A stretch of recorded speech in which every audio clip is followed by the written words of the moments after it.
ഉറപ്പിച്ചു പറയുന്നു, വല്ലാഹി നിങ്ങൾ രക്ഷപ്പെടൂല.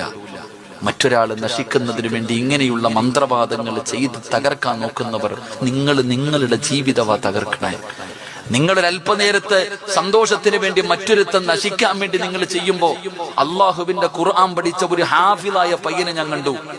ഹാഫിളായ അവന്റെ നാക്ക് മുറിഞ്ഞു, കൈയൊക്കെ കാണിച്ചെന്ന്, കൈയൊക്കെ മുറിച്ചു വെച്ചിരിക്കുക. ഞാൻ ചോദിച്ചു, അവൻ ഖുർആൻ പഠിച്ചവനാ. അവസാനം എന്റെ അടുത്ത് പറഞ്ഞു, ഉസ്താദ് ഏറ്റവും വലിയ വേദന എന്തെന്നറിയോ, ഇതിനെക്കാളും വലിയ വേദന എന്തെന്നറിയോ, ഇത് ചെയ്തതാരാണെന്ന് അറിയുമ്പോഴാ ഉസ്താദ് നെഞ്ചു പൊട്ടിപ്പോകണേ. നമ്മുടെ സ്വന്തം ഉമ്മയുടെ സഹോദരി, വാപ്പയുടെ സഹോദരി, സ്വന്തം കൂടപ്പറപ്പ്, ഉമ്മയുടെ ഇങ്ങനെയുള്ളവർ ചെയ്തതായി എന്ന് അറിയുന്ന സമയത്തുണ്ടാകുന്ന വേദന. അവസാനം ഇറങ്ങുമ്പോ എന്നോട് പറഞ്ഞു, ഉസ്താദെ 8 മാസമായി ഇവിടെ കിടക്കാൻ തുടങ്ങിയിട്ട് ഖുർആൻ മറന്നു തുടങ്ങി, ദുആ ചെയ്യണേ, അള്ളാഹു അവന് ഓർമ്മശക്തി കൊടുക്കുമാറാകട്ടെ.